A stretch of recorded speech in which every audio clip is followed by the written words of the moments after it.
In this video, I want to explain to both the athletes and the parents where we started with our program, where we're at now, and where we're going to be starting to train in the future here when we're ending the winter performance phase. So we started week one with our general preparation phase. Now what that means is a very basic phase. We're focusing on technique and nervous system preparation. Now, nervous system preparation is responsible for the technique of the actual lift, the actual movement. That's just set up from your brain and your nervous system connecting in that specific pattern. So if we want to increase patterns or shift from out of soccer patterns into a more healthier pattern or more performance conducive pattern, this is the time we do it. We also focus a lot on our hip pattern. A lot of times we lose control of that outer hip when we get so specific with our sport. If we're in a very straight linear pattern, we want to get out of that linear pattern, move to a lateral pattern, opening hips, preparing hips to fire with stability and with lateral movements and with greater force. That's the biggest thing, is getting that glute firing first before any other muscle. If we want to do with technique, positive shin angles, this just helps out that ankle position, that foot position, and how we're going to teach that to get into a forward leaning position so they can accelerate faster. Also in this general preparation phase, we're really focusing on the co-contractive muscles. That's the stabilizing muscles. So in the knee, stabilizing muscle would be a hamstring. In an elbow would be, if I'm pushing against the object, my tricep would be engaged. In a co-contractive muscle, if this object moves, to be able to create stability, we need our opposite muscle or bicep to co-contract in order to create stability in that. So we're just creating a faster stability position for muscle and both sides. Also in our general preparation phase, we want to work on loading muscles. We load muscles through lightweight training with higher repetitions. So we're going through those full ranges of motion. We're telling that muscle to work. We're telling that muscle to build up lactic acid that helps with that just long duration activity. It also holds muscle glycogen, which is muscle energy, and it increases this lysyl oxidase. Now that's really important when we're talking about our next phase, but lysyl oxidase, we can just call it maybe like matrix. It really connects tissues. So we can look at it like this.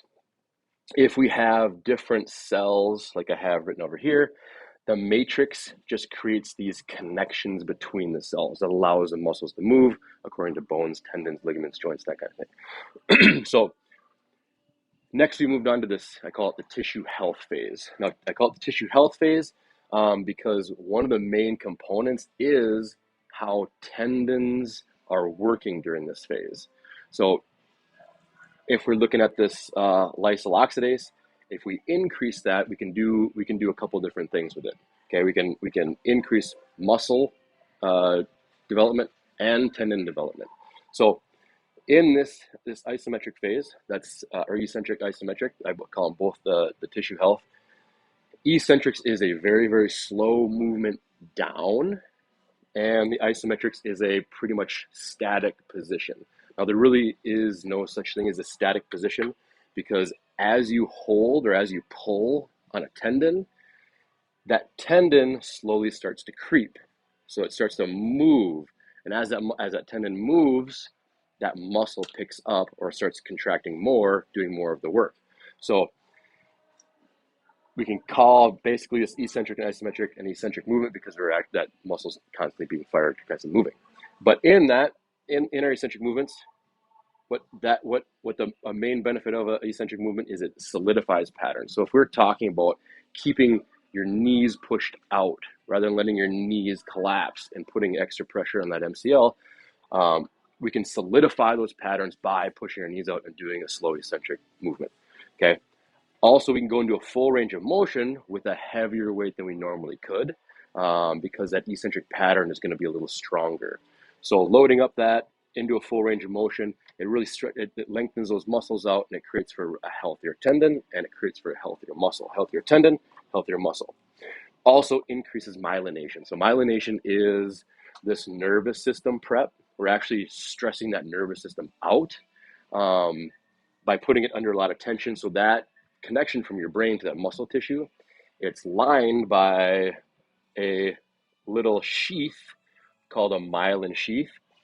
And the thicker this is, or the more this grows, the faster that current can go, the more accurate it can go, and you're just going to have better balance and coordination. So part of the increase in myelination is what we're trying to get out of this eccentric isometric movement. So when we're talking about tendons on this eccentrics, so remember I said how if you're moving slow, that tendon will lengthen a little bit. You have things in your tendon that are called cross bridges, and those cross bridges can either make your tendon really tight. So there's a lot of collagen going into that tissue, and you're doing a lot of things really fast. That tendon will become tighter, which we move on to our performance phase. But right now, what we want to do is we want to create a more robust, healthier tendon by moving a little bit more slowly. So you move that muscle a little bit slowly, that tendon starts to lengthen a little bit or starts to break down some cross bridges, and new collagen starts to form, creating a healthier, more robust tendon. Also, creating this extra lysyl oxidase helps binding matrix bind more collagen tissue in the muscle, creating a more elastic type of muscle. So we're really taking this and prepping it for our performance phase. So moving into our performance phase, what we're going to be focusing on is our concentric movements. That's standing up really fast. When you stand up really fast and you're pulling really fast on muscle and tendon, you're increasing the cross bridging or this matrix of collagen in your muscle fibers. This creates a more elastic muscle. So one thing we're talking about concentrics with weights is standing up fast is increasing better muscle tissue. Also increases muscle force. Now that means that from that static start position, an increase of force means a faster jump off the start, right? Or a faster contraction of muscle if you want to re-accelerate. So increase the muscle force, and then we move into our advanced plyometrics. So taking, what we're talking about with a good healthy hip, healthy glute, and we're going to make it into this more advanced plyometrics, opening hips up, dropping off objects and forcing hip into new patterns.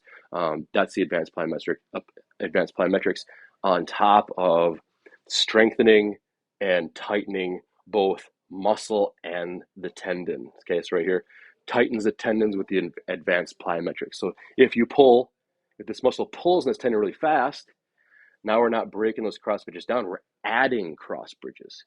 Okay. And when you add cross bridges, you actually make that tendon a little bit tighter. Okay.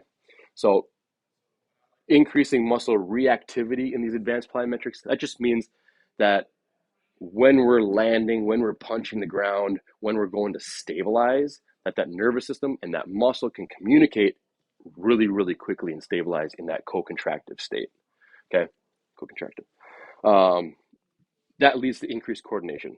If we're doing these things like opening hips, moving, using our vestibular system, that's what keeps our eyes tracking on balance. If we're using that, that's going to increase our coordination through our strength training and our advanced plyometrics. Okay, so we're going to move into now from week 8 to 10, we're going to finish on to our week 20 phase, or ending up our performance phase. We call this our hybrid phase because we can take what we want to now out of our tissue health, eccentrics, isometrics, and our performance, and we can combine these small components on what your team actually needs. So in this case, there is going to be a men and women split. Okay, men tend to pull more muscles because their tendons are actually a little bit tighter than women's. Just from a hormonal standpoint, women's have different hormones that are creating lax or drag in this tendon. So as the men progress into more of a tendon tissue health phase, women are going to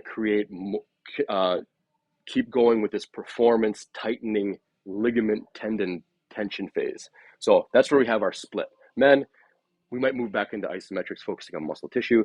Women, we're going to keep going with advanced plyometrics just to keep those tendons tight with any MCO problems, knee problems, patellar tendonitis, that kind of thing. So that's where we're going. That split will be there. And all of this, we're going to really be focusing on the speed or the performance of our athletes. So there's where we're going. If you guys have any questions, feel free to reach out. You can email me, text me, or give me a call. Thanks.